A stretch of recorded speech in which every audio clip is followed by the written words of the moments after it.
On the eve of the college entrance exam, the school bully suddenly confessed to me. He said if I agreed, I would have to give up the exam for him and let Suran take the top spot at our school. If I refused, he would cripple both my hands right then, making it impossible for me to take the exam, and the top spot would still go to Suran. As he said this, Suran was hiding not far away, snickering. She thought I was done for this time. In my past life, I indeed fell here, resulting in my hands being crippled and missing the college entrance exam. Fortunately, this time I was well prepared. I pulled out a megaphone from my backpack, pressed the playback button, and instantly the school bully's voice echoed across the sky. Shinshuyo, I like you, date me. At the hottest part of the afternoon, I was just leaving the teaching building when the school bully Jochin blocked my path to the cafeteria. Get out of the way. I pretended to be scared and took half a step back. In the previous life, it was around the same time as now that he stopped me here. When I refused to date him, he pulled out a hammer and smashed both my hands. After that, I was never able to hold a pen again, let alone take the college entrance exam. I became a useless person waiting to die, and my parents often lamented about this. Not long after, my mother developed depression. My father, feeling that my mother and I were burdens, divorced her and abandoned us, taking the compensation money from the Zhou family to start a new family. As for Jochin, he was originally sentenced to 5 years in prison for intentional injury, but because my father was willing to pay money to settle the case, his sentence was reduced to 2 years. After 2 years, he regained his freedom and continued living in luxury, driving expensive cars and residing in villas. As for me, I lived in a daze for the rest of my life, sinking into endless darkness. I couldn't find a job, nor could I live a decent life. I could only survive by collecting scrap with my mother, acting all virtuous. You wore a dress today just to seduce me, didn't you? Now that I'm confessing my feelings to you, you should be happy, but don't get too excited too soon. I have a condition. If you agree to date me, you must immediately give up your college entrance exam for me and yield the title of top scorer in our school to Suran. Don't worry, my family is wealthy. I won't ruin your future. I'll have my family arrange for you to study abroad.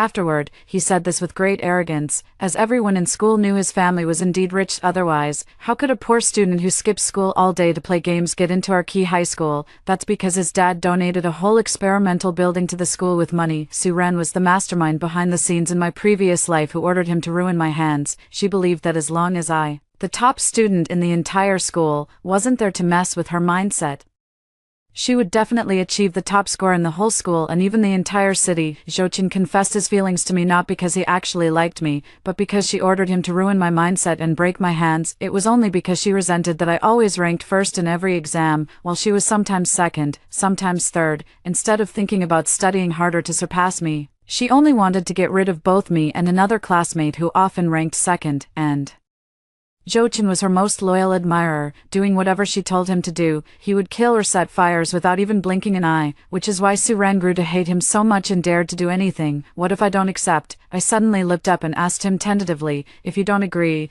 I'll break both your hands right now, making sure you can't take the college entrance exam. The top spot will still belong to Suren. Jochin arrogantly pulled out a brand new hammer from behind his back, waving it in front of me. As he said this, he even secretly glanced back at Suran hiding in the corner. Suran was standing not far away at the corner, her skirt hem visible. Seeing Jochin still talking nonsense, she impatiently waved her hand, signaling him to get on with the real business. When Jochin turned his back, she shot me a defiant glance, as if saying, so what if I instigated it? So, you confessed to me because Suran told you to. You don't actually like me at all, do you know that intentionally causing harm is a crime punishable by jail time? Aren't you afraid? I tried my best to coax him into making even more outrageous statements. So what if I am? My dad owns Fengji Hotel. If I break both your hands, the worst that happens is I spend 2 years in jail and then get out. Think about it. Will you date me, or should I break your hands right now? He sneered coldly, walking toward me without a care, even clearly stating who his father was. What a pleasant surprise. I won't date you. You're just Suran's lapdog. You're truly disgusting. As he approached, I pushed him hard with all my strength. Actually, I had originally planned to use the small fruit knife I carried on me to deliver a fatal blow, but I knew that if I did, the nature of the situation would change, and I'd be judged as excessive defense. At that point, being implicated by him, I might still not be able to smoothly take the college entrance exam, so I held back the urge to fight back.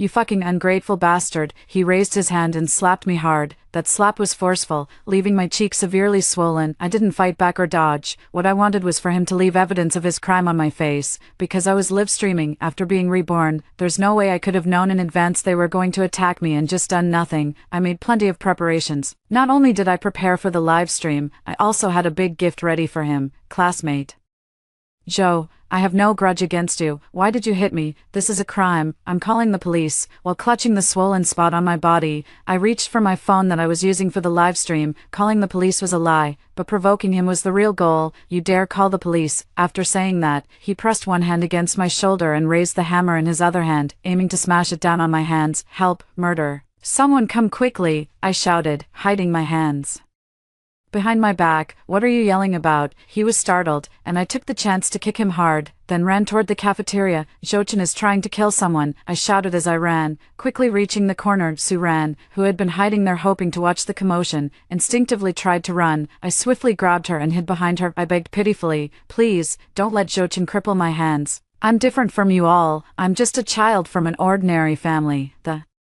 college entrance exam is my only way out. Please, just give me a chance to survive. The more pitifully I cried, the more outrage I stirred among the viewers in the live stream, seeing that quite a few people from the cafeteria had rushed out upon hearing the noise to gawk. Suran quickly denied it. What nonsense are you spouting? When did I ever let him hurt you? Then she glared at Jochin and whispered for him to quickly put away the hammer. Hurry up and throw it away. His voice was soft, and Jochin had to walk a few steps closer to hear him clearly, casually tossing the hammer into the grass of the nearby green belt. When the students who had been eating in the cafeteria gradually came over to ask what had happened, Suran immediately said, nothing, we just happened to run into each other and exchanged a few words. She wanted to gloss things over, but I didn't. If I can't completely crush both her and Jochin today, they'll definitely try to attack me again before the college entrance exam. I cried and rushed into the crowd, shouting, Jochin wants me to be his girlfriend. I refused, and he threatened to smash my hands with a hammer. Some people exclaimed, goodness, how terrifying. Others defended Jochin, saying, that's impossible. Doesn't Jochin only like Suran? He chases after Suran every day. How could he suddenly like Shinshuyo? Seeing that they didn't believe me,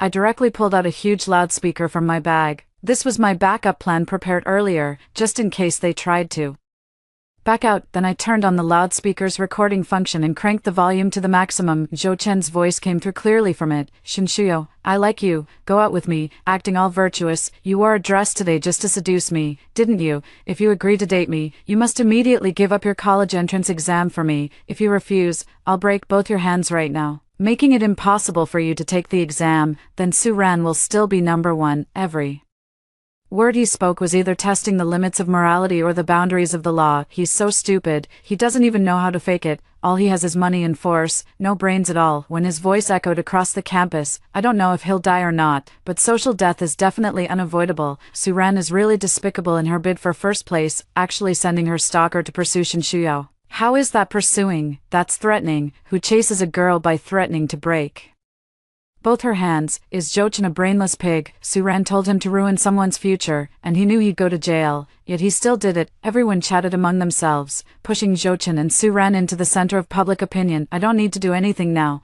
I just need to cry to gain sympathy. I'm the victim. It's normal for me to cry, right? I burst into tears. Suran promised fair competition. How could you have him cripple my hands just so you could get first place in the school on the college entrance exam? I have no grudge against you. I don't even know him. Turn it off. Quickly turn it off. Seeing more and more people gathering around, Suran panicked. She immediately pointed at me and shouted. She had always presented herself as lively, cheerful, and adorable. The recording from this loudspeaker was enough to ruin her usual image. Are you cowards who dare to do it but not to admit it? I didn't care. Instead, I ran all over the cafeteria holding a megaphone. Since there were so many people, I wanted the whole school to hear their true faces. Jochin, what are you standing there for? Grab her megaphone, Suran shouted anxiously, pushing Jochin, who was still standing there in shock. Oh, Jochin immediately started running to catch up with me. He was an athlete and quite tall, so catching up with me should have been quick, but the cafeteria was packed, and several classmates who didn't like Jochin were there. When he came after me,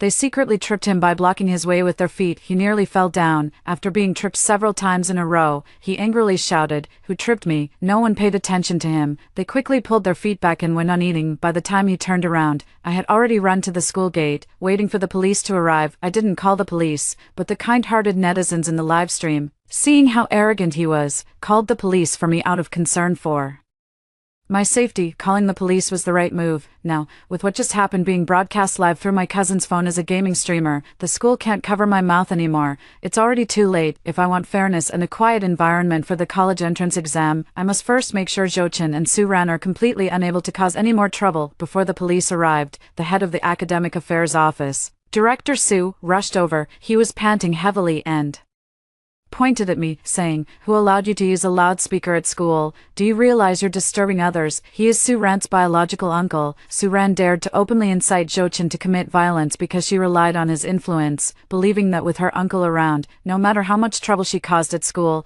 it could all be smoothed over. But this time, they've kicked the iron plate that is me. I am reborn. So I have long prepared a comprehensive plan to deal with this. I sneered and said, "Just now, your niece incited Jochin to commit violence on campus. Why didn't you say they were in the wrong? Or is it because she's your niece, so you only allow officials to set fires while forbidding commoners to light lamps?" I stood up for myself. Was that wrong? Director Su didn't speak. Instead, he snatched the loudspeaker from my hand and smashed it to the ground, shattering it into pieces. He said, "You're talking nonsense. Suran is such an outstanding student. How could she possibly incite Jochin to commit violence? This is slander, and she can sue you for it." I sneered. "The sledgehammer Jochin used to commit the assault is still left in the grass. The evidence is solid. Are you trying to help them deny it?" Director Su was completely enraged by me. He pointed at my nose and shouted, "That never happened. You're slandering them. You're just jealous because one is good at studies and the other comes from a good family. This is slander." I didn't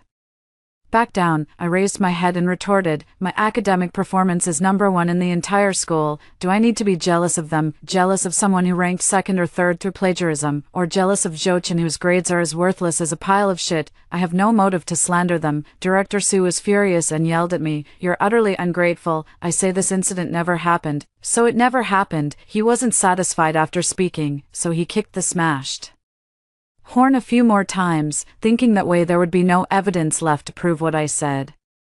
He even threw the horn fragments into the trash can right in front of me, then said, "Student Chin, you have seriously violated school rules and regulations. I now order you to come to my office." Trying to silence me, I looked toward the police car approaching not far away and pointed over there. "Wait a moment. After all, I need to cooperate with the police to give a statement first." Director Su said with a smile that didn't reach his eyes, "Very good. How dare you call the police? But what good will it do you? You have no evidence." I pulled out my phone from my jacket pocket, which had been live streaming the whole time, and waved it in front of him. "I do have evidence. This is my cousin's phone. He's a big gaming influencer. He lost a PK battle, and the other party punished him by making him do something fun. He chose to give me his phone so I could live stream our school cafeteria's lunch, but as luck would have it, I recorded the entire process of Suran instructing Jochin to assault me. Director Su's face instantly turned pale, because he knew this matter couldn't be covered up anymore. It wasn't something he alone could suppress. Now not only were Suran and Jochin in trouble, but he himself had also been dragged into it by me. In my previous life, this dean of students, after Jochin crippled my hands, actively helped Suran destroy the surveillance footage of her and Jochin conspiring in the hallway to cripple my hands. He also taught Jochin how to play the victim, spreading rumors around the campus that I had tried to seduce Jochin and failed, leading to Jochin accidentally injuring me. This not only caused me to lose my eligibility for the college entrance exam but also turned me into a despised and reviled person, and now, the gift I give him in return is his most cherished reputation, reduced to ashes. When the police arrived, I handed over my phone. "Officer, inside is evidence that my classmate Suran instructed Jochin to assault me, with the live stream and recording as proof." Then I pointed at Director Su and said, "This dean of students, unworthy of being an educator, attempted to destroy evidence to cover up the crimes of his niece Suran." I remember that Suran and Jochin, one celebrated their birthday last month, the other half a year ago, are both adults over 18 years old and should be held accountable for their actions. The police took Suran and Jochin away, along with me and Director Su, to the police station for questioning. The difference was that I walked into the police car myself under the sympathetic gazes of everyone, while they were escorted onto it. In the car, I called my mom to inform her about the incident, but asked her to keep it from my dad for now. My mom was shocked and broke out in a cold sweat, saying she wanted to come to the police station immediately. I told her to bring a lawyer along, as it might be needed. Shuyao, does your face still hurt? When my mom arrived, she immediately hugged me, scanning me from head to toe, and felt deeply distressed seeing my swollen cheek. It still hurts. The statement has been recorded. I demand to go to the hospital for an injury assessment. I feel terrible in my head, like I'm going to vomit. Please accompany me. I was faking my discomfort. Only by doing this could I magnify the consequences of Zhou Chen's assault. All right. Mom will go with you. We'll leave things here to Lawyer Chen. Before we left, my mom entrusted the lawyer surnamed Chen to handle Su Ran's instigation of Zhou Chen's assault. Even if they couldn't be sent to prison together due to the lack of serious consequences, it would still be good if they had to stay in detention for a few extra days. The college entrance exam is in 5 days. Zhou Chen doesn't care about the exam, but Su Ran does, to achieve an exceptionally good score. She turned down a rare guaranteed admission offer that Director Su had managed to secure for her. If she fails this exam, her strict parents won't let her off the hook. It's good to mess with her mindset. If she breaks down, let's see how she takes the exam. How can she stand out and outshine me? I'm really looking forward to it. At the hospital, I continued to pretend to be dizzy and nauseous. The doctor diagnosed me with mild concussion causing dizziness and tinnitus, along with facial contusions, which already constituted minor injuries. After my mom took a photo of the injury report and sent it to Lawyer Chen, the police station quickly negotiated and decided to detain Zhou Chen and Su Ran again, who had originally been scheduled for bail, resulting in each of them receiving 10 days of detention and a fine of 500 yuan. Such punishment was trivial for Zhou Chen. Whether he participated in the college entrance exam or not made no difference, as he was bound to study abroad eventually. This wouldn't even count as a criminal record on file. The mistakes he had made since childhood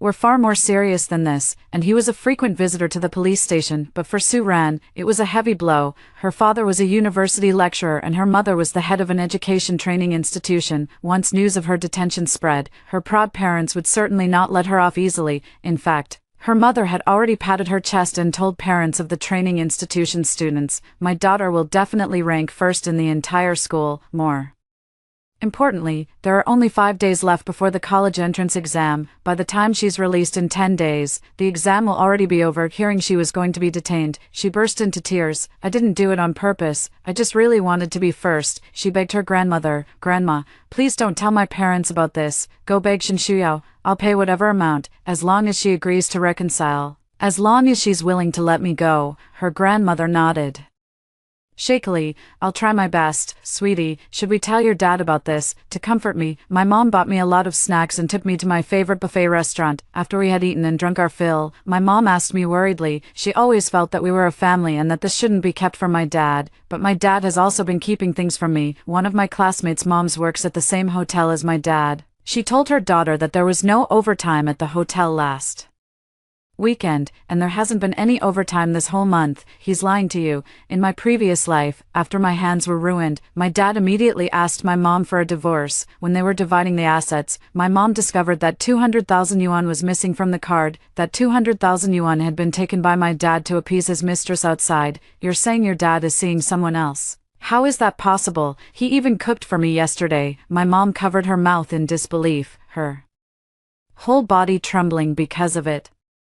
She trusted my dad so completely. "I don't want it to be true either, but I suggest you quickly check whether there have been any changes to the bank cards at home. Last weekend, I heard my dad talking on the balcony late at night, and he seemed to be calling some woman baby. I thought I had misheard him at the time, but now that I think about it, it's very suspicious, and my dad works at Zhou Chen's family hotel. Once he finds out about this, he will absolutely choose to take money and settle it privately just to flatter his boss, letting them avoid detention. That's the last thing I want to see." My mom loves my dad very much. After being together for so many years, suddenly telling her that my dad is having an affair, I think she would find it very hard to accept, but she has to face reality. Otherwise, when the truth is suddenly exposed, she'll be caught off guard. And she has felt firsthand just how selfish my dad is all these years. It's time for her to make a choice between my Dad and me, Mom knows, I'll secretly check his bank statements, you just focus on your college entrance exam. My mom nodded, not saying anything more. In the evening when I returned to school for self-study,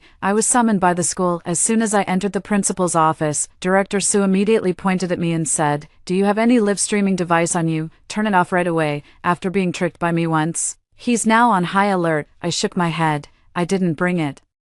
Director Sue wanted to ask a female teacher to search me, but I walked straight to the window and sat down on the windowsill. "You have no right to search me. If you have anything to say, say it now, and keep your distance. After I finish speaking, I'll leave immediately. If you come any closer, I'll jump from here right away." The news of the top student in the entire school dying in the principal's office must be quite sensational. After I said that, Director Sue was instantly so frightened that he didn't dare to move. I have nothing to lose, so once I decide to go all out, anyone who wants to do anything will have to think twice. The principal, who had originally intended to say something, immediately urged me to calm down. "Calm down. The school would never search you without reason. We called you here only to ask you to clarify something for the school regarding your live stream at noon today. We hope you can tell everyone in the live stream that our school is not a place that harbors wrongdoing, that our school is both standardized and rigorous." He immediately softened his tone. Director Sue became anxious at once. "Principal, that's not what we agreed on. We clearly said we would have her declare to the netizens that the incident at noon was not an emergency, but a self-directed, self-acted drama she staged to smear the school in order to become an internet celebrity. Now many netizens who have watched the live stream recording are clamoring online for the school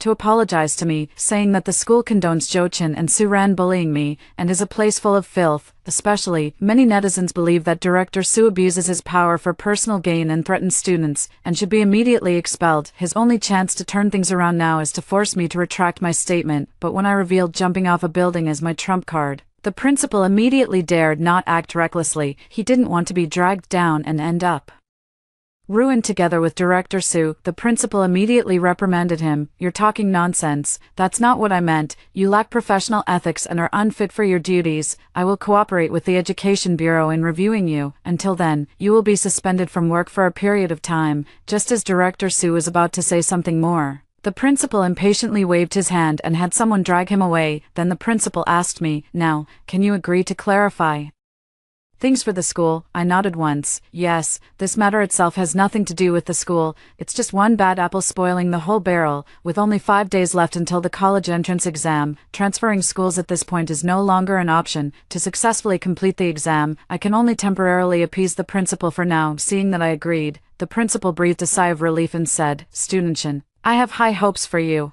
I'm sure you'll achieve excellent results." I climbed down from the windowsill and nodded obediently. "Thank you, Principal. If there's nothing else, I'll take my leave now." After leaving the principal's office, I quietly pressed the pause button on the voice recorder in my pocket. This might come in handy later. After Director Sue was suspended, I ran into him as he was leaving the school in disgrace when I left after evening self-study. When he saw me, he couldn't help but glare at me. "You're ruthless." I walked out of the school gate without saying a word. My goal had been achieved now. He was going to be finished. There was no need for me to provoke him any further. As I walked out of the school gate, my mother personally came to pick me up on her little electric scooter. I got on the back seat, and we rode off into the distance. "Your dad transferred 200,000 to a woman named Su Jiao. She's a divorced female colleague from his workplace who's been married 3 times. What should I do now?" My mom was trembling with anger as she said this. "File a lawsuit, go to court, and get a divorce. I remember the lawyer Chin you brought me today is very good at divorce cases. Mom, let's trouble him again. First gather evidence, transfer the remaining money in the account to my account to prevent him from finding an excuse to freeze it, then sue the mistress to return the marital property, and finally divorce him. Catching your dad completely off guard. I'll stand by your side. I'm all ready."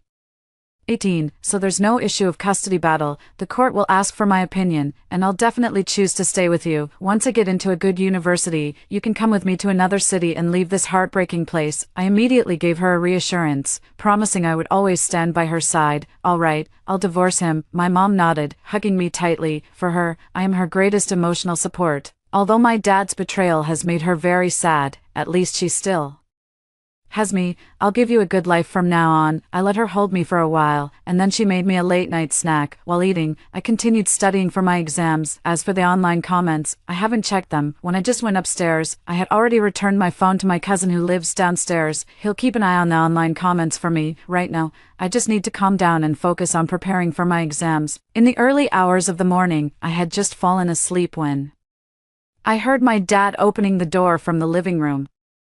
My mom, following my instructions, held her temper and didn't argue with him. She made up an excuse for him to sleep on the floor in the living room. My dad was all over with perfume at that time, not knowing how to explain to my mom, so he hurriedly took a shower. When he came out, he found the door was closed and a thin blanket was placed on the sofa. After muttering a few curses, he lay down. That night, I couldn't sleep well, tossing and turning, because of my rebirth, and also because of my dad. Since I couldn't sleep, I just got up and started doing exercises, continuing until 5 in the morning when I finally felt a bit drowsy. At 6:30, my mom woke me up on time to go to school. When my mom took me to school, my dad was still sleeping in the living room like a dead pig. My mom thought for a moment, his coming home so late every day easily affected my rest, and their divorce drama could easily interfere with my studies. My mom said, "I'll get you a phone later and put some money in it. After tomorrow, school will be on vacation and you'll have to go home by yourself to review. I'm planning to book you a hotel room near the exam site so you can focus on studying without any disturbance. No one will interrupt your college entrance exam. Is that okay?" I nodded, deeply touched by her thoughtfulness. "Thank you, Mom." At the school gate, I ran into Sue Rant's parents. The matter had finally come to light. Sue Rant hadn't returned home yesterday. Faced with their questioning, her grandmother finally revealed everything. Upon learning their daughter had been detained and might miss the college entrance exam, they immediately contacted Director Sue, hoping he would intervene and help persuade me to let Sue Rant off the hook. However, no one answered the phone. Sue Rant's parents quickly contacted the school again, and after much effort reached the principal, saying, "This matter has already become a trending topic online. Director Sue has already fallen. Don't come and harm me. I have nothing to do with it." It turned out that less than half an hour after Director Sue returned home last night, he was taken away by personnel from the Education Bureau for investigation. It wasn't just about abusing power for personal gain, but also about his personal conduct and corruption issues. It's still unclear how long the investigation will last, but he has already been detained, and it's estimated that the next step won't just be suspension. Only then did Sue Rant's parents realized the situation was more serious than they had imagined. Before Sue's father came to the school to block me, he originally wanted to call Zhou Chen's father, but under his family's advice, Zhou's father decided to handle the matter coldly, and warned him, "Don't provoke that young girl. Right now, she's a hot potato. Anyone who messes with her will be in trouble. My son made a mistake, and I accept responsibility." Now both of our hotels have been affected, and last night's customer traffic dropped significantly, but as long as I say nothing and do nothing, the impact of this incident will gradually fade away. It won't affect me much, and my son will still be able to study abroad later. His future won't be greatly impacted either. Zhou's father was wealthy and arrogant, but he wasn't stupid. He listened to advice, otherwise he wouldn't have built such a large fortune. But Dad Sue thought I was just a little girl, and as long as he pulled the moral high ground card, his daughter taking the college entrance exam might still have a chance. He didn't listen to Dad Zhou. As soon as they saw me at the school gate, the couple knelt down. "Please forgive Sue Ren just this once. She knows she was wrong." I didn't feel sorry for them, nor did I indulge them. In my previous life, when I had my hands crippled, who had ever shown me sympathy? I directly borrowed my mom's phone, turned on the video recording function, and pointed it at the two kneeling on the ground. Many people online are asking for updates. "Thank you for providing fresh material for my cousin's account." They were taken aback, apparently not expecting me to be completely immune to such tactics. As soon as Mom Sue realized what was happening, she scrambled up and tried to snatch my mom's phone. I had been prepared for this and stepped back immediately to dodge her, shouting loudly, "Your daughter isn't just wrong. She knows she's about to miss the college entrance exam. If she had succeeded yesterday, would it have been my hands that were ruined? Didn't she think about the consequences before doing this? She knew full well, she just didn't care, disregarding other people's lives, exploiting Zhou Chen's deep feelings for her. She's nothing but a cold, selfish monster. Instead of coming here to guilt-trip me, go home and prepare for her retake next year." After saying this, I threw the phone back to my mom and quickly walked into school. They wanted to follow, but were stopped by The security guard at the entrance. This is a school, outsiders are not allowed in. The two of them wanted to go and pester my mom, hoping she would help talk some sense into them, but my mom had already ridden off on her little electric scooter. After my dad woke up, he learned about what happened yesterday through a phone call from a colleague. He immediately called to argue with my mom. How could you not tell me about something this big? My mom no longer indulged him. What would telling you have done? Could you have stopped Zhou Chen from abusing our daughter? My dad said, we can't afford to offend Mr. Zhou's son. Call Xu Yao right away and ask for leave for her, then have her sign the settlement agreement immediately and bail Mr. Zhou's son out. As expected, my father only cared about interests. My mom felt very chilled by that, and was glad she hadn't told him anything last night. My mom snorted coldly. If you dare do that, I'll go straight to the entrance of your hotel and hang a banner saying the Zhou family is wealthy but heartless, and that they've let their son run wild and commit violence. Let's see whether you'll still be able to keep your job. My dad immediately fell silent. Work was his soft spot. Without that job, he was nothing. After hanging up, my mom went to see Lawyer Chen about the divorce lawsuit and getting back the 200,000 yuan Su Jiaojiao had in her hands. After I was forced to help the school clear things up, the netizens still didn't buy it. It feels like student Chen was probably threatened by the school. This doesn't sound like her usual style. A scumbag like Zhou Chen being able to get into this school means this school can't be that great anyway. I still want to know more inside information about the school. Damn, explosive insider info. The second place boy in this school's grade is spilling the tea live. Go check it out. Someone provided the live stream link. And when I clicked in, the content was extremely explosive. It was the boy who often ranked second in his grade who exposed this himself in his live stream room. According to him, because he often scored second place in the entire grade, he had long been subjected to Zhou Chen's violent abuse, including having urine poured on his head and lead tissues thrown into his backpack, which caused him minor burns, and so on. In the past few days, he was also threatened not to go to school or take the college entrance examination, otherwise they would cripple both his hands. Terrified, he stayed at home and dared not go to school. Of course, this was also directed by Su Ran. He kept many recordings, but before, because he feared retaliation, he did not dare to bring them out. After yesterday's live stream, he felt that he should also stand up and speak out for himself. It turns out I'm not the only victim of Zhou Chen's violent abuse. He was also threatened with having both hands crippled, was also directed by Su Ran, and it also involved long-term campus bullying. The student also said, once this live stream is over, I'm going to call the police. After watching his live stream, many netizens were filled with righteous indignation. Is this still a school? This is Zhou Chen's territory, isn't it? He can do whatever he wants, and the school won't do anything about it. The dean of the academic affairs office is Su Ran's uncle. How could he possibly discipline him? They're in cahoots. The school is truly rotten to the core. I absolutely won't let my child be assigned to attend high school here. As a result, the school's official website was flooded, and the Education Bureau launched an investigation into the school overnight. The two hotels owned by Zhou Chen's family were pelted with rotten eggs and vegetables by angry netizens. Su Ran's parents were also doxxed because of this. Many people believed that since they raised a daughter like Su Ran, they were unfit to be educators. They demanded that Mrs. Su's education institution be ordered to suspend operations for rectification, and that Mr. Su should also be suspended from his position. However, this was like a breach in a dam, and once it started, it could not be stopped. A bully couldn't possibly have bullied just one person. I was not the last one, and that male classmate was not the first. As the male classmate stepped forward voluntarily, several more classmates gradually came forward with revelations. Someone commented, Su Ran is the class beauty, I am the school beauty. Just because of this, she envied me, and had Zhou Chen deliberately trip me up, trying to make me fall onto broken glass and get disfigured. Luckily I dodged it. Someone held up their ID card and cried bitterly in a video. Zhou Chen forced me to help him deliver things to Su Ran every day, but I'm not an errand boy. I'm a student. I came to school to study, not to run errands. I dared to be angry but couldn't speak up. If I refused, he would lead others to bully me. Others said that when Su Ran was running against someone else for class leadership, in order to win, she slandered her deskmate for theft, and Director Su, without investigating the truth, publicly criticized that student over the school broadcast, causing that student to become depressed and drop out. Such incidents are countless, and students' dissatisfaction with them has accumulated for a long time, with explosive revelations coming one after another. Now it's not just Director Su, even the principal is very likely to be suspended.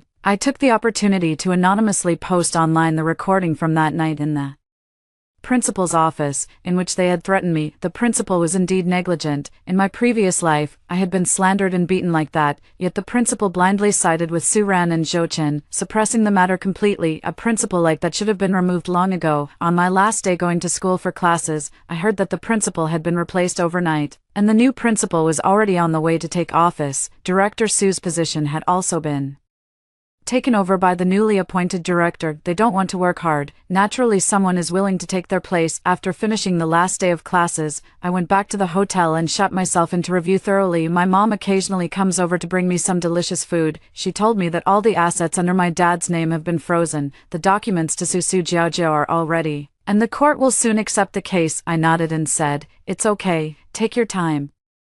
After I finish the college entrance exam, I'll help you deal with all this together." My mom sighed and said, "You had such a good family, but your dad doesn't cherish it, and there's nothing I can do. Luckily, all the marital assets have now been transferred to your account, and your dad can't touch them. Next, it's a matter of filing a lawsuit and negotiating privately to see how the property will ultimately be divided. Your dad has already agreed to the divorce." I didn't know what to say to her, so all I could do was study hard for the exams. Over the next few days, I turned off my phone and didn't go out, focusing quietly on my studies. On the day of the college entrance exam, my mom specially accompanied me to the exam site, and along the way we ran into many classmates and parents. Only then did I learn that Suran and Jochin were jointly sued by many parents for suspected school violence, including my mom. This time it's no longer just simple detention, they might actually end up in jail. Jochin was completely unfazed. Like a dead pig doesn't fear boiling water, he thought as long as his family had money, after serving a few months in jail, he'd come out again as the same aloof young master. But Suran broke down. If convicted, she would have a criminal record. Even if she repeated her grade, she wouldn't be able to enroll in the education-related major she wanted. All her parents' connections in the education industry would become useless to her from then on. She cried every day in detention, saying she was wrong, but no one softened their hearts just because she admitted her mistake. She wasn't wrong, she knew she was finished. After entering the examination hall, I pushed those matters aside and focused on the college entrance exam. In my previous life, I failed to take the college entrance exam and felt deeply regretful, so I kept practicing writing answers with my feet at home my whole life. As a result, I've long mastered these exam questions, and now I can solve them fluently, quickly, and with high accuracy. When the two-day college entrance exam ended, many parents were standing at the exam site holding flowers to pick up their children. My mom was no exception. She was holding a bouquet of sunflowers, waving at me from afar. "Shio, over here." The setting sun spilled over her, giving her entire figure a soft golden outline. I walked over quickly, took the flowers, and hugged her. "Mom, I'm done with the exam. I think I did pretty well." She patted my head and said with a smile, "Mom has some good news for you too. Su Jiaojiao has already voluntarily returned that 200,000 yuan, and she's even been urging your dad to hurry up and divorce me, because she seems to be pregnant. Now, in order to get the divorce as soon as possible, your dad should be willing to make concessions in the division of assets. This child came at the same time in my previous life too. My dad thought he was the son he had long dreamed of. In fact, Su Jiaojiao did give birth to a son, but that son wasn't his. It was Su Jiaojiao's child with someone else. In my last life, my dad raised someone else's child for 2 or 3 years before learning the truth, and he was so furious he coughed up blood. But in this life, I don't plan to expose Su Jiaojiao. I'll let him keep raising another man's son. Only then will he be willing to let go and let me take my mom away. I bought a bouquet of lotus flowers by the roadside and handed it to her. "Mom, I wish you a rebirth." A few days later, in order to get the divorce finalized sooner, my dad proactively gave in on the property division. The two of them immediately went to the Civil Affairs Bureau to register their divorce, and a month later they officially received their divorce certificate. I also went on the day they registered for divorce. My dad looked at me expressionlessly, the corners of his mouth lifting slightly. "You're really something, helping your mom come after me." I sneered in response, "Not as capable as you, stealing marital joint savings to spend on Su Jiaojiao, and even getting a mistress pregnant. Oh, and I heard your hotel is doing especially badly right now and laying people off. Are you on the list?" He didn't say anything, because when I left with my mom, he opened his mouth toward my back, wanting to say a few words of symbolic concern, but ended up saying nothing. He believed his choice was right. Even if I could achieve outstanding results, what difference would it make? I wasn't a boy, and I couldn't carry on his family line. Compared to me, he only cared about the male fetus in Su Jiaojiao's belly. Even though I had excellent grades, was an adult, and was his daughter whom he had watched grow up, in his eyes, I still couldn't compare to that tiny embryo. 15 days later, I received a phone call from the Education Bureau. Congratulations, Student Chen, you are this year's top scorer in science in our city. Ranked third in the entire province, you've truly brought honor to our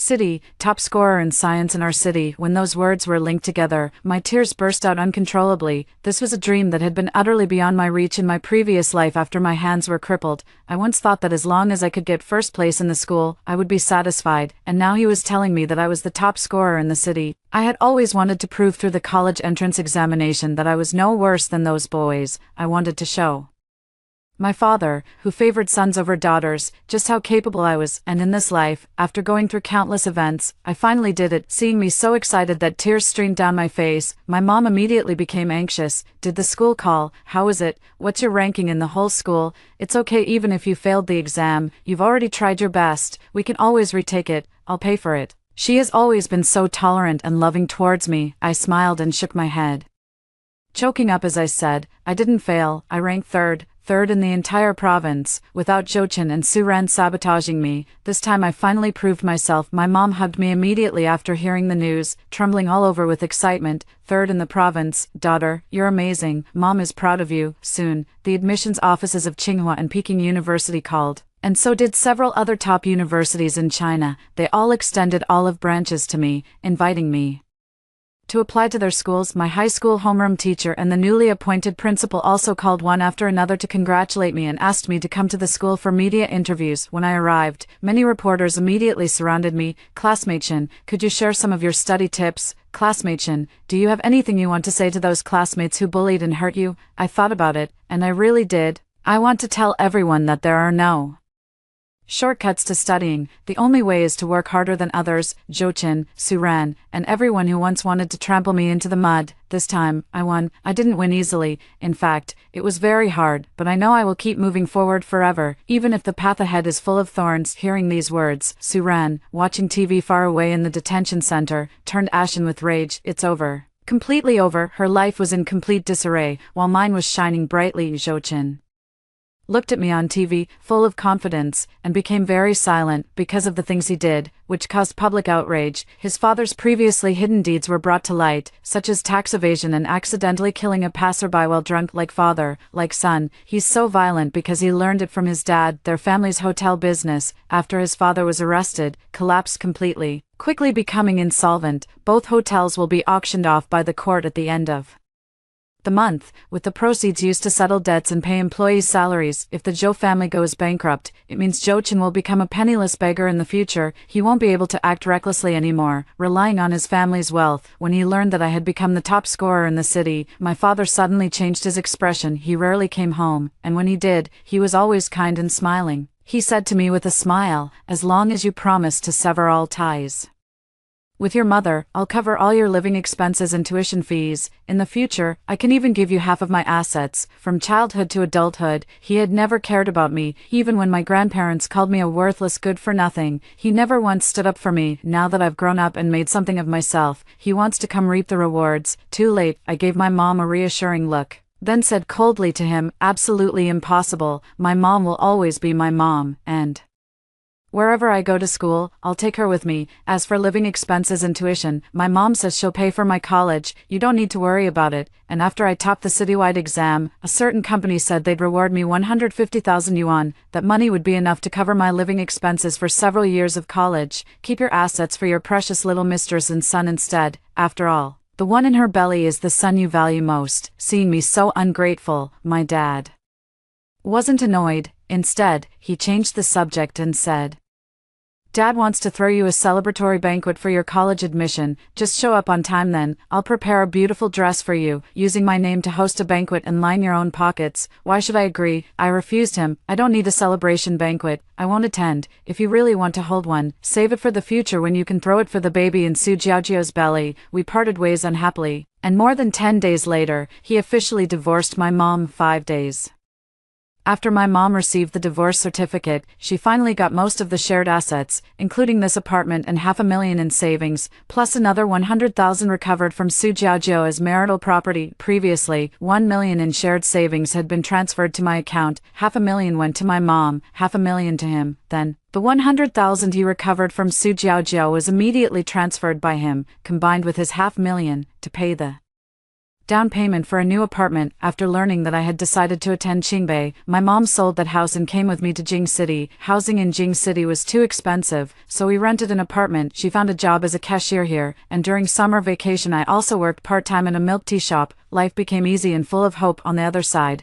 After Zhou Chen and Su Ran were formally indicted, the case finally reached the day of its first court hearing. When the trial began, my mom and I made a special trip over to attend the hearing as one of the plaintiffs. Given that Zhou Chen had multiple prior offenses and behaved extremely, he was ultimately sentenced to 2 years in prison. Su Ran, as the mastermind behind multiple campus violence incidents, was also sentenced to 2 years. At that moment, she was utterly devastated. 2 years. 2 years from now I'll be 20. How many 2 years does a person's life even have? 2 years later, by the time she gets out of prison, she'll probably have forgotten most of what she learned in high school, so repeating the year won't be of much use anymore. However, no matter how much she cried and pleaded, she still could not change the outcome of being sentenced to 2 years in prison. Zhou Chen said nothing. He lowered his head and was taken away in silence. He was neither unconvinced nor unwilling. He had already become completely numb to it. His mother made it clear that she was cutting off their mother-son relationship, resenting him for dragging down both her and the family business, and for bringing shame upon them. His father's case would go to trial soon as well, and by then, perhaps father and son would meet again behind bars. My hatred finally faded away as they were sentenced, and from then on I could finally focus on living my own quiet little life. 9 months later, I got a call from my dad. He said, "Your younger brother has been born. Do you want to come back and see him?" I refused. I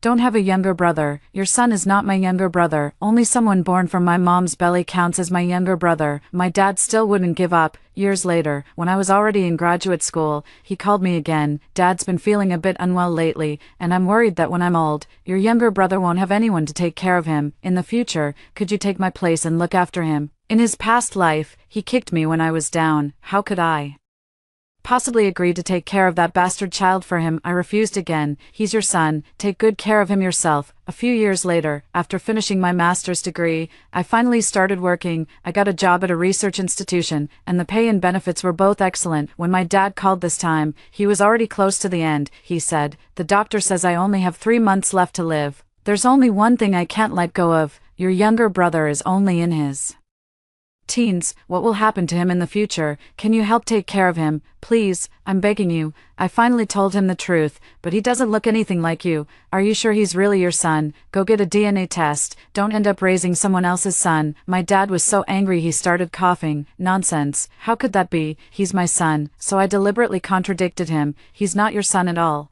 I've already looked into it. When Su Jiaojiao was with you, she was also dating several other men at the same time, one surnamed Chen, one surnamed Hu, and another surnamed Zheng. I think your son looks more like the one surnamed Hu." My dad's voice turned hoarse when he heard that. "He's my son's godfather. He came over especially often, and I thought he was just getting along well with me. So it turns out, after thinking carefully, what was there he still didn't understand." Just as I was about to hang up, my dad was gasping in anger on the other end. "So you knew about this all along and deliberately didn't tell me, keeping me in the dark? Why, I'm your father," I said mercilessly, "so I could make you end up with nothing. You don't like me, or even hate me, just because I'm a girl. Then why should I care whether you live or die?" There was a long silence on the other end. Long after that, he hung up the phone himself. About 2 months later, I received the news of his death. After he died, he left no money behind, only a property. Before he died, in order to keep Su Jiaojiao and the bastard from getting his property, he donated the house to a charity. He hated me too. He would rather donate it than give the money to me, but I didn't care at all. That house still had decades of mortgage payments left, and I had never coveted it in the first place. I didn't care. Su Jiaojiao wanted it, seeing how heartless he was, leaving nothing for her. Su Jiaojiao directly threw his urn into the trash can. She even changed the bastard's surname. She changed it, and I changed mine too. Her son changed his surname to Su, and I changed mine to my mother's surname. From now on, my surname is Chen, and my name is Chen Shuyao. The family line of my dad's side ended with me. It can be considered completely cut off. Someone so selfish and cold-hearted deserves such an ending. Later, at a class reunion, I saw Su Ran. I heard that what happened back then caused quite a stir. Her father lost his job because of it, and her mother's training institute had already shut down. That same year, her family went from the middle class to ordinary common people in one fell swoop. Her father tried his hand at business, but it didn't work out and he lost a bit of money. After that, he taught at a rural middle school. Her mother now runs a small mahjong and card room. They have no problem getting by, but the glory of the past is gone. After she was released from prison, she didn't choose to repeat a year. Her spirit had already broken, and she couldn't bring herself to study anymore. Without any academic qualifications, she could only take jobs that didn't require skills and didn't involve background checks. She tried making milk tea, doing borderline live streaming, selling goods on the street, and delivering food. She tried every line of work, but never stayed in any of them for long, because once someone recognized her as the girl who had once been infamous for bullying others, the class beauty who had caused a stir back then, she could no longer keep the job. She couldn't stand people pointing and whispering about her. So she had to choose a new job on her own, and now, when she appeared in front of me, she looked much older than others her age. Someone asked her about Jochen. Suran, Jochen was so devoted to you back then. Did you two end up getting married? Do you have children? At the mention of this, Suran looked blank. We got married, and we have a child, but I'm not happy at all. An insider quietly told me, after they were released from prison that year, Suran originally wanted to dump Jochen, but Jochen, having had his future ruined by her, strongly demanded that she take responsibility for him and date him. If Suran refused, he would disable both of her hands and die with her. I hadn't expected there to be such a twist. The boomerang had actually come back and hit Suran herself. Unable to wait, I asked quietly about the follow-up, and then what happened. She agreed. That doesn't sound like her, an insider said.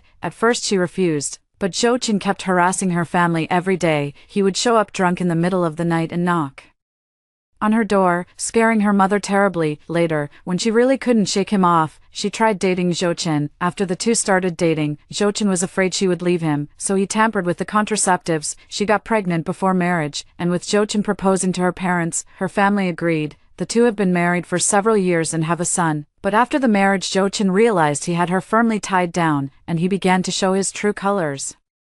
Whenever something didn't go his way, he beat her and took out his anger on her. Friends at school who were close to her said there wasn't a single good patch of skin on her body. Now Jochen doesn't go out to work every day either. He just stays home and waits for her to support the family. Her income isn't high, and she's living in utter misery. That's pretty miserable, and it's karma too. She used to order Jochen around to bully classmates, but now Jochen bullies her alone, and she's finally had enough. Since the tables were far apart, and she saw that I was dressed beautifully, she didn't take the initiative to come over and talk to me. She thought that would only be humiliating herself. By the time this meal was almost over, I heard Jochen call her. From so far away, I could still hear Jochen's roar. What time is it? Why haven't you come back to make dinner for the two of us, you bitch? Are you trying to starve the two of us to death? She quickly explained. I didn't mean it. It's a class reunion today. Who would have thought that? After hearing this, Jochen got even angrier. A class reunion, and you didn't call me. Do you think I'd embarrass you? Just wait until you get home, then I'll deal with you. Suran was so frightened that her face turned pale, but she didn't dare resist. She stood up and hurriedly said goodbye to her classmates before leaving. Later, I rarely returned to my hometown, and never ran into her and Jochen again. I only heard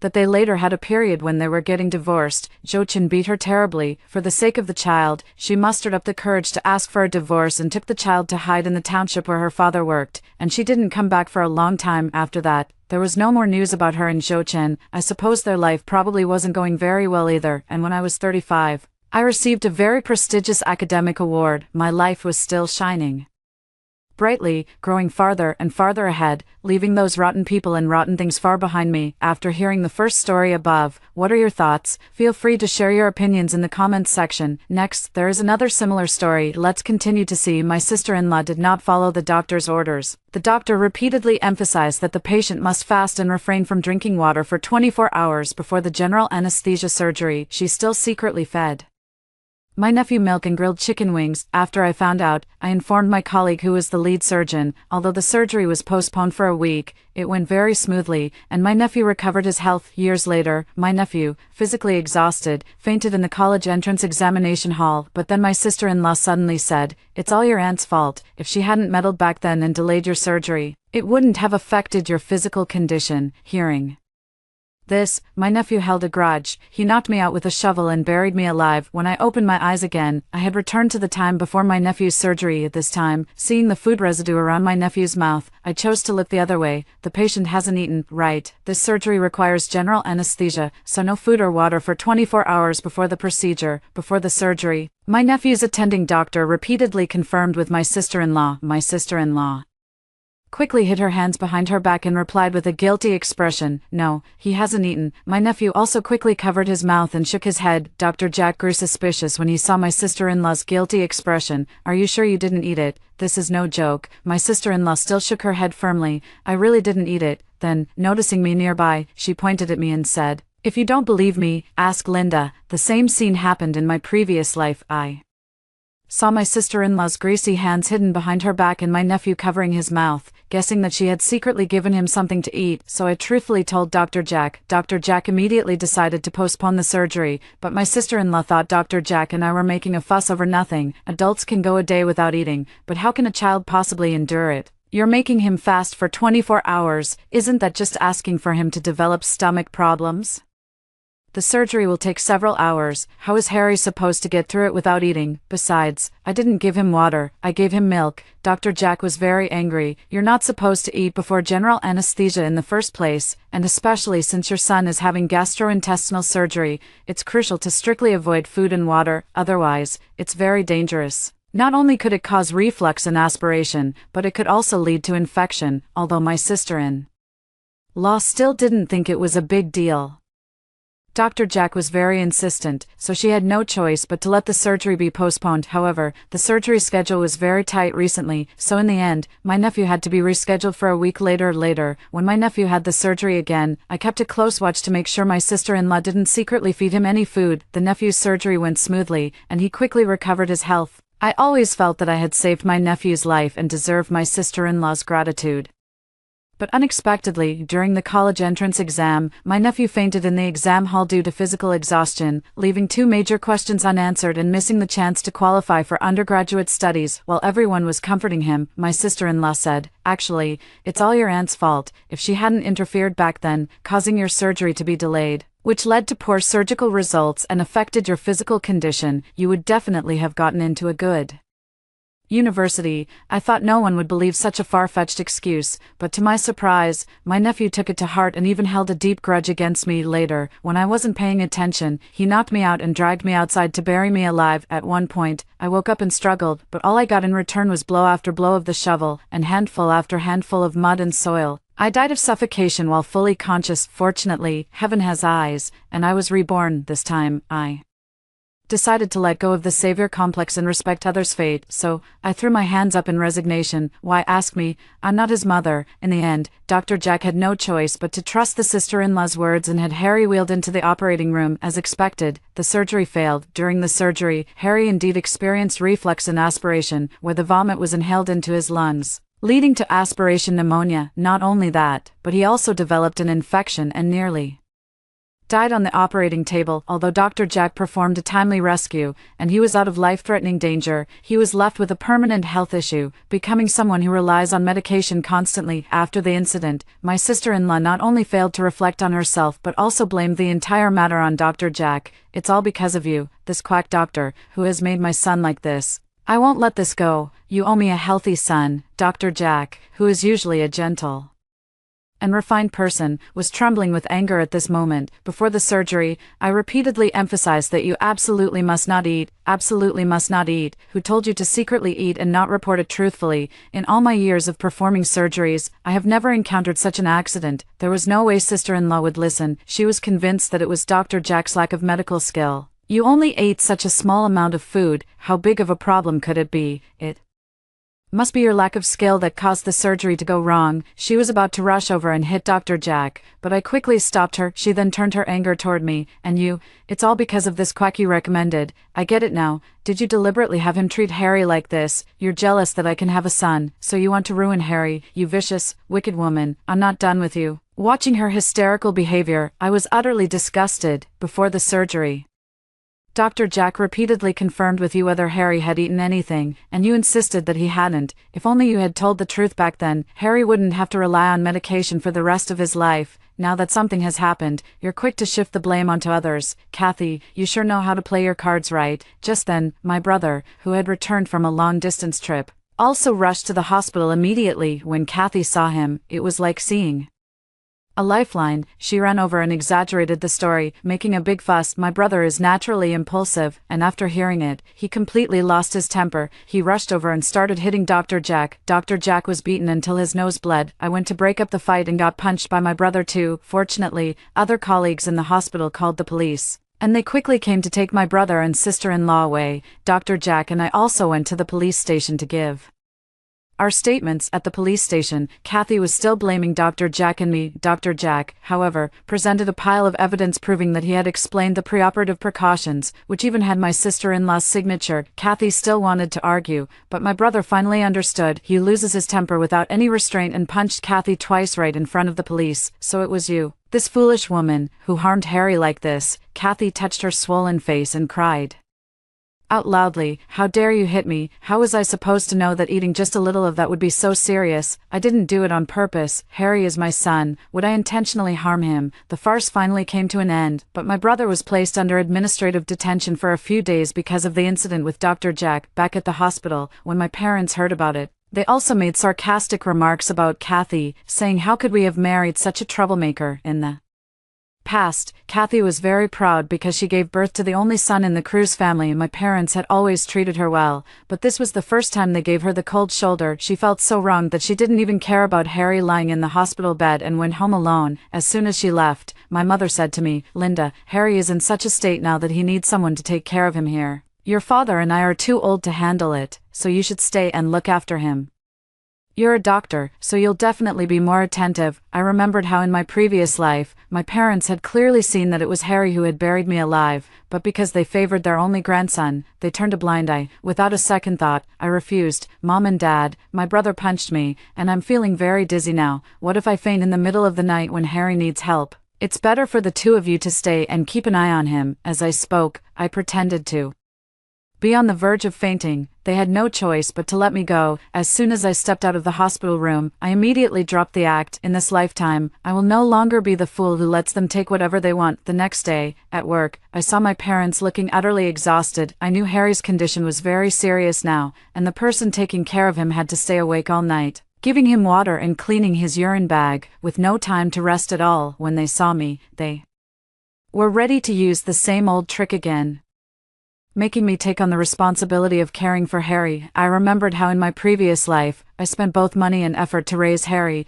only for him to bury me alive over such an unfounded reason. This kind of ungrateful wretch. I will never put my heart into caring for him again, so I made up another excuse and turned them down. They had no choice but to call Kathy again. "You're Harry's biological mother. Who else should take care of him if not you? Besides, you're the one who got him into this state. If you refuse to take responsibility, we'll make Sam divorce you." Shortly after hanging up, Kathy arrived looking listless. My parents quickly made excuses and slipped away. I can't help but laugh. They usually call him good grandson all the time, but now that he needs them, they're all running away faster than ever. When Kathy was here taking care of Harry, she did nothing well except cry and complain every day. Either she forgot to change Harry's urine bag, causing it to overflow and make a mess all over the bed, or she was too busy scrolling on her phone while Harry was on an 4-drip and failed to call the nurse in time to remove the needle, allowing air to enter his bloodstream. In short, under her care, Harry's recovery slowed down even more. Harry has been in the hospital for a long time, and the daily expenses are flowing like water.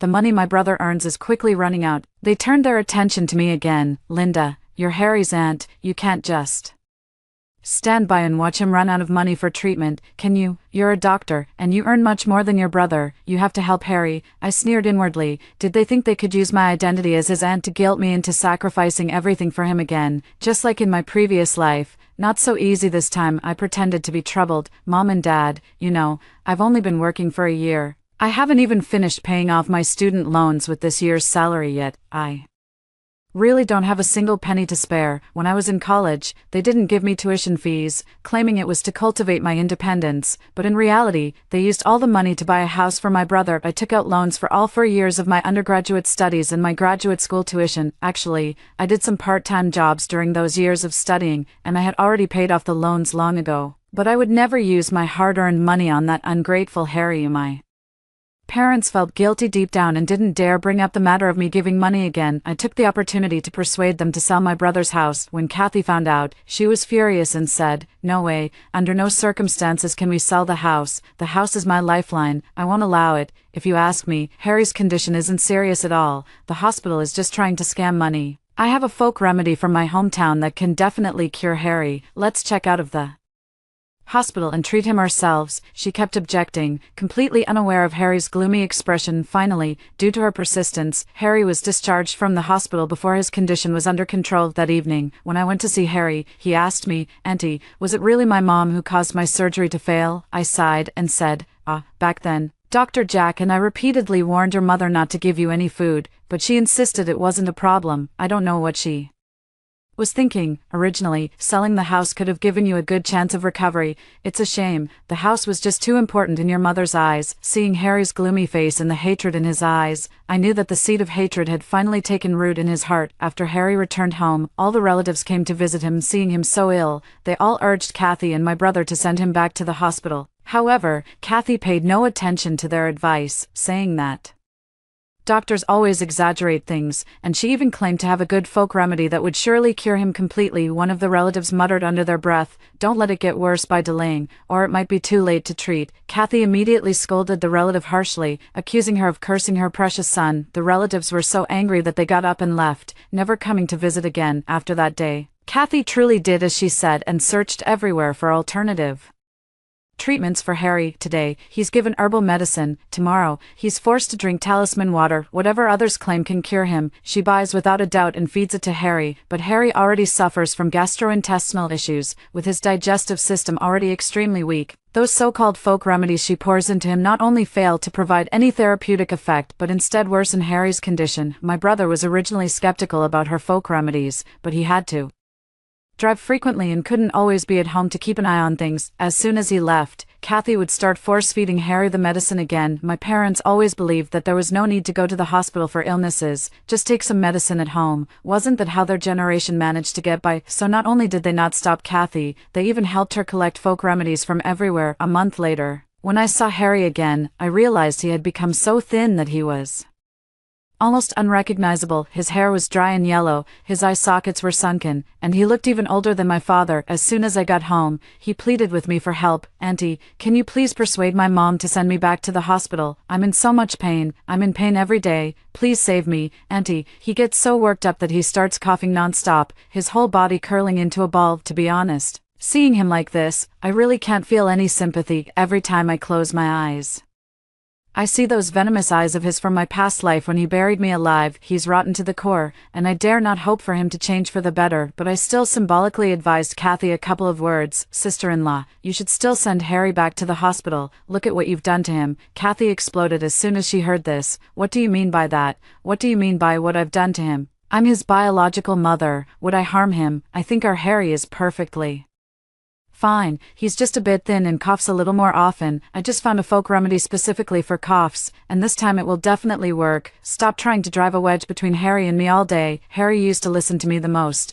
but now he often gives me attitude. "It must be you saying bad things about me behind my back. Let me tell you, from now on, don't come back unless you have a reason. You're working now, and our family doesn't have a place set for you anymore." I turned to Harry and shrugged, indicating there was nothing I could do. "See, I tried to persuade her, but your mom wouldn't listen." Harry's eyes shifted from hopeful to desperate. During these days, he couldn't even go to school when he was sick, staying home alone all day. He was either facing his nagging grandparents or Kathy, who seemed to be going insane, and his whole personality had become gloomy. He looks like he might be depressed, but Kathy didn't pay any attention to this change in him, focusing only on tinkering with her various home remedies. Since she didn't care, I certainly wasn't going to remind her. Otherwise, given her temperament, not only would she not listen, but she would also accuse me of cursing her son. But looking at Harry in this state, I doubt he can hold on for much longer. I stopped paying attention to them and let them do whatever they wanted. Not long after, when I received their call again, I realized just how accurate my premonition had been. Harry had passed out after taking a new folk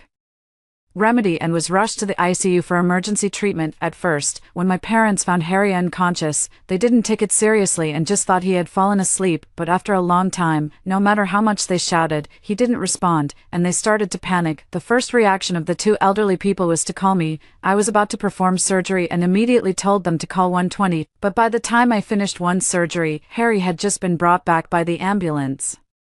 Upon asking, I found out that Kathy thought going to the hospital was too expensive and forbade our parents from calling an ambulance. My mother recounted her exact words as, "That doctor said this medicine will just make you sleep, and you'll be fine after waking up." If it weren't for my brother, who happened to return from his driving shift and saw that Harry's condition was really not right, insisting on calling an ambulance, it's hard to say whether Harry would still be here now. Outside the operating room, my brother gave Kathy a severe scolding. Kathy initially endured it with a submissive attitude, but as she listened, she suddenly exploded. "Scold, scold, scold. All you do is scold people all day long. Have you ever taken care of your son? If it weren't for me running around everywhere to find medicine for him, if it weren't for all my hard work, you wouldn't have a single kind word. All you know how to do is scold. How was I supposed to know there was something wrong with that medicine? The doctor clearly said it was fine." The more she spoke, the more self-righteous she became. "If it weren't for you, this useless man, who can't earn any money, if you had the ability, you'd send your son abroad for treatment, but you don't, do you? If you don't have the ability, then stop yapping here. How did I end up marrying such a useless man?" My brother was so furious at her behavior that he slapped her twice. She was knocked to the ground by the blows, her face swollen.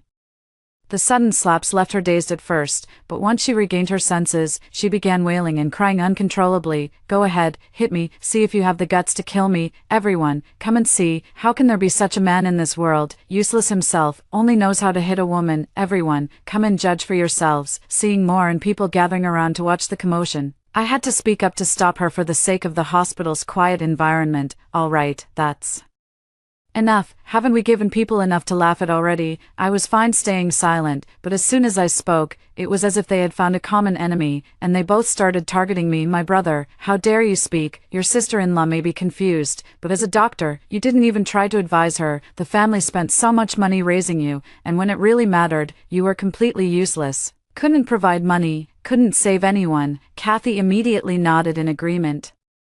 "Exactly, what kind of aunt are you? If you had said just one word to advise me, how could I have fed Harry this poison?" Even my parents chimed in, saying that raising me was less useful than raising a pig. At least a pig could be slaughtered for meat. While I was utterly worthless, I felt no emotional stir upon hearing this, for I had long been acquainted with their shamelessness. Their idea of raising me was to make me work like a beast of burden and serve them from a young age. Their so-called cultivation of me meant forcing me to take out loans and pushing me to work part-time while studying. I survived my entire college years on steamed buns, only daring to buy a fried egg when I received my paycheck. Even in my previous life, when Harry buried me alive, not a single one of them grieved for me. All they thought about was how to cover up for Harry and how to divide my inheritance after my death. I lost the concept of family long ago, didn't I? So I won't go easy on them either. "Kathy, you're talking nonsense with your eyes wide open. I haven't lost my memory. I advised you to bring Harry to the hospital earlier, but you didn't listen and even told me not to come back to your house anymore. Now Harry was almost poisoned to death by you. It's your fault. Don't even think about pinning the blame on me." After saying that, I glanced at the other three and said coldly, "As for you, I believe I've never owed you anything. I've given enough over the years, since you looked down on it. Don't come looking for me if anything happens in the future." With that said, I turned and left. I just hope they truly won't come begging me in the future. Of course, I know this is impossible. I didn't even have to deliberately inquire about the outcome of Harry's surgery to find out, because his attending physician, Dr. Austin, came to me to vent. Dr. Jack refused to treat Harry again after being beaten by my brother last time, so the unfortunate Dr. Austin was pushed into the position. Dr. Austin told me that Harry's condition had been poorly managed since last time, and with all the junk Kathy had been feeding him these days, his stomach had already necrotized. This time, he was brought to the hospital too late, and he almost didn't make it. Fortunately, Dr. Austin is experienced and managed to save his life with a full effort in the end. However, a large portion of his stomach had to be removed, and from now on, he can only rely on liquid nutrition. I've never seen parents so ignorant. There was a great chance of a cure, but they stubbornly dragged it out to this outcome. Indeed, foolishness is the greatest evil. After saying that, he jokingly asked, "Doctor, why didn't you try to persuade them a bit more?" I smiled bitterly and said, "Since I was a child, I haven't even been allowed to eat at the table." With just that one sentence, he understood. If you can't even get a seat at the table, Who would believe what you say? I never went to see Harry again.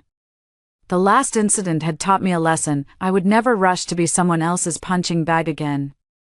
But what I didn't expect was that the first thing Harry did after waking up was to look for me. Kathy and my brother called me several times, but I pretended not to see it. I don't know what method Harry used, but the two of them actually came to my office in person to apologize, just to get me to go see Harry. In the end, I still went to see him. He was very excited to see me, and as soon as he got excited, he couldn't stop coughing. Cough, cough. Auntie, you finally came to see me. Will you take me back to your home and take care of me? You used to be so good to me. You would find me tutors, wear a cheapo to send me off to the exam hall, and wish me success. My heart skipped a beat. All these things happened during Harry's senior year of high school, but right now he's only in 7th grade. Could it be that he was also reborn? Is that so? Then what should be the fate of someone like me, who treated you so well? I leaned against the wall, watching him coldly. In that instant, his gaze froze. It was a long time before he spoke again. So you too. No wonder you didn't stay by my bedside all night this time. And I was wrong. I was just deceived by my mother. I didn't really mean to kill you. Please forgive me.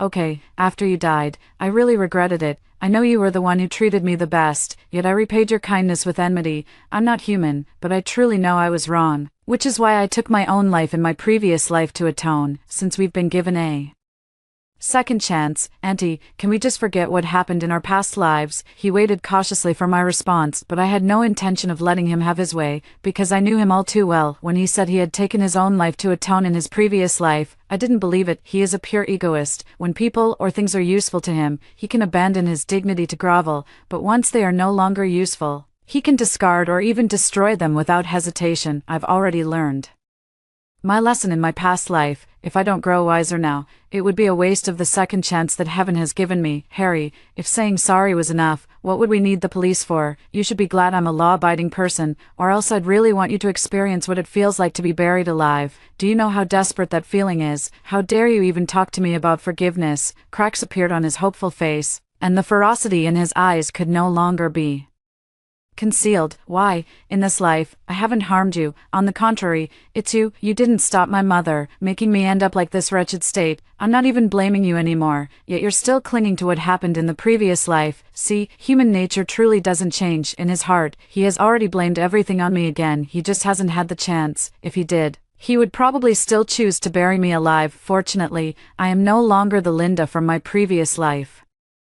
Harry, helping you is a favor, not helping you is my right. Do you think there is any favor between us? And you need to understand clearly, it was Kathy who got you into this mess, not me. After saying that, I turned and left. From now on, I won't see him again. Take me away, or I'll die. Please. His hysterical voice reached me, but all I felt was the relief of finally venting the pent-up anger in my chest. I'm looking forward to the day he dies. The next time I heard news about the Cruz family was when my brother got arrested. According to what my parents said on the phone, this matter is also related to Kathy. After Harry begged me for help and I refused, he used some methods and finally got my brother to agree to sell the house to pay for his treatment. After the house was sold, my brother contacted a specialist in B City and planned to take Harry there for treatment, but just before they set off, they discovered that the money from the house sale was gone. The money had been with Kathy the whole time, and when she couldn't come up with it, she initially claimed it had been stolen. My brother was so anxious that he reported it to the police. However, when the police investigated, they discovered that no one had stolen it.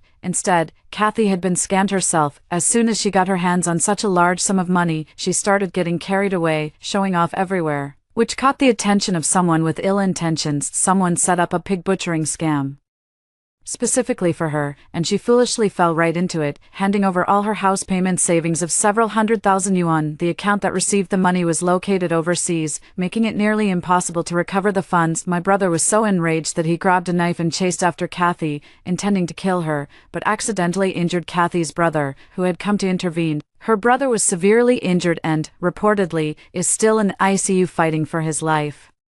Oh my God, how could we have married such a jinx? Not only did she harm Harry, but now she's harmed your brother too. Both men in our family have no hope left. How are we, the old couple, supposed to live from now on? My mother kept sobbing over the phone. Linda, you can't just abandon your brother. Haven't you read many books? You must know a lot of people. Hurry up and save your brother. What a joke. Do they think that just because I've read a lot, I've become omnipotent, as if I could Just save a suspect with a snap of my fingers. Even if I could save him, I wouldn't. My brother has a violent temper and great strength. Ever since we were kids, if I didn't do what he wanted, he would beat me up, and several times he almost beat me to death. Where were my parents at that time? They stood by, scolding me for deserving it while praising my brother for his masculinity, saying he would surely achieve great things in the future. When it comes to my brother, I consider it an act of kindness that I don't take the chance to kick him while he's down. I'm just a small-time doctor. Who could I possibly know? You always say my brother is blessed, don't you? If he's truly blessed, then surely fate will lend a hand. You'd be better off praying to the heavens than asking me. It'd be far more effective. My dad was furious. You heartless, ungrateful wretch. He's your own brother, and you'd stand by and watch him suffer.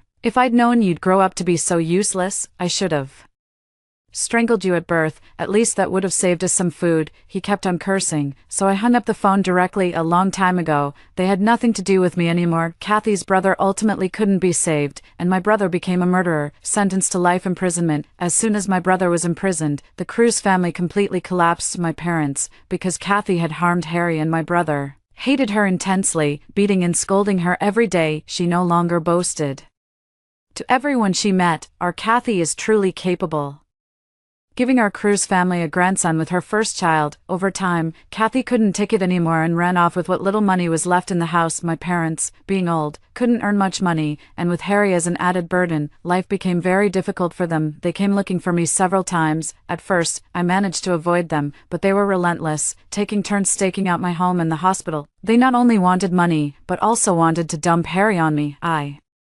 refused to take care of Harry, but gave them some money, just to buy some peace and quiet. When they came back to me after using up the money, they found that I had already left. I applied for an external training program with the hospital and will be studying abroad for a year. The moment the plane took off, I truly saw the light of freedom. Years later, Harry made headlines in the news. He killed Kathy, then set a fire that burned himself and my parents to death. I don't know what method Harry used to trick Kathy into going back to see him, but it was during this meeting that Kathy lost her life and that of her unborn child. After killing someone, Harry set another fire, and the entire rental house was burned down, leaving only 4 charred bodies. According to the news report, the time of the fire was exactly when I was buried alive in my previous life, and 5 minutes before the fire started, I had received a message from Harry. "Aunt, I killed my mother. She ruined my father and me. How can she still live a good life? Since I'm going to die anyway, I'll drag her down with me. Why is fate so unfair? Both of us were reborn, yet you were able to change your destiny, while I'm still trapped in the fate of killing my own family." I didn't answer him, because I couldn't give him an answer either, but I believe that, as human beings, it's always better to be kind. After hearing the stories above, what are your thoughts?